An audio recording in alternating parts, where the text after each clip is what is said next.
3. Hi, this is a Milestone Crafty Minute. I'm Rebecca, here to show you how to cover chipboard in several different ways.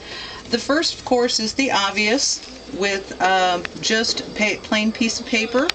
Any type of pattern paper would work, and you cover it and you will end up with something like this.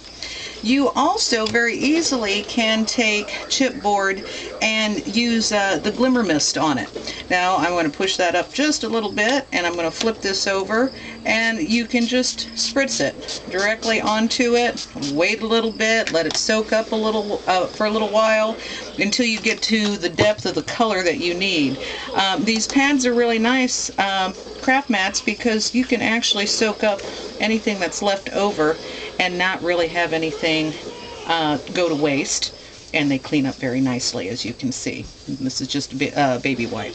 So that is your glimmer mist, and of course they come in all sorts of different colors. The next step also is craft paint. This is how we did that one as well, directly to the chipboard and a sponge, and you just cover away.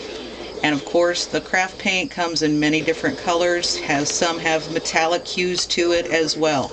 And the third is how to direct to paper, and I'm just using a distress ink. I'm going to flip this one over, and you're just going to go directly to the pad, just like so, and that quickly and easily you have covered your chipboard with a direct to paper, and once again that does clean up very nicely. The third way you can cover your chipboard is with embossing powder, and you basically would just take your Versamark or your embossing pad and directly pounce the chipboard piece on top of it, or you could cover it this way as well. Then you would bring in your embossing powder and cover it, and then heat emboss it. For time's sake, I'm not going to show you that on camera, but then this is what your image will look like when it's done. A second technique that you can do is pulling in a stamp and applying it and to the embossing powder when it's hot. What I would do is heat up the embossing powder on the chipboard, go ahead and ink this up on your Versamark, and then stamp it into the wet embossing powder, and then this is the look that you can achieve doing that technique. Now next, what you can do, which is one of two of my very favorite ways to cover chipboard, is with the 3D stipple paint. And what you'll do is just take your finger, a glove, sponge, makeup sponge, it doesn't matter, and directly go to your chipboard. And you'll just cover it and cover it until you get the depth. And what's so nice about these stipple paints is the fact that they have that pearlescent hue to it. So, you know, it really gives that blingy look without all the heavy bulk. And when it dries, this one of course was done in a different color, but this is what it will look like when it is dry. And you can see that beautiful pearlescent hue. Now next is washi tape. Washi tape is a lot of fun. Everybody's into it right now. And you actually can get it in sheets, which 12 by 12 sheets, which is exactly what this is, and I die cut it. I could easily peel this backing off and attach it and stick it on that way. It also comes in little rolls like this.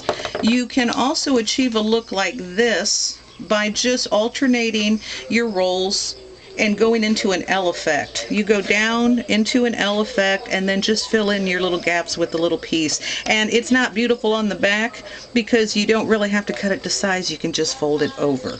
So that's washi tape. Now the last technique is one of my absolute favorites that I love to do with chipboard.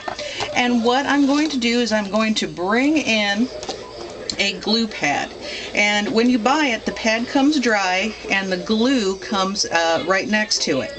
And that is because you don't want to have this pad sitting around with glue sitting on a shelf somewhere. So when you first open it up, you are going to have to actually put your glue on your pad and get it nice and juicy. So what I am doing here is just kind of rolling it into the pad and making sure that it is covered. And then next what I am going to do is I'm going to take the chipboard, much like we would have done with the Versamark, directly to the pad, just like so.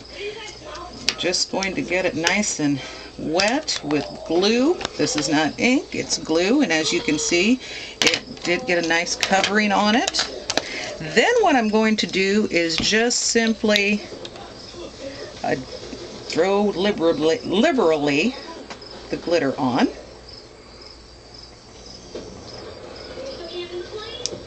And you could rub it in if you wanted to make sure that you get a nice little coverage off of it. And there, I needed a little bit more, and there you have it covered in glitter. Now, if I were to touch this, I'm going to come away with glitter. This is where you will grab your Krylon sealer, make it last. It's a clear acrylic sealer. Oh, not acrylic, but it's a clear sealer.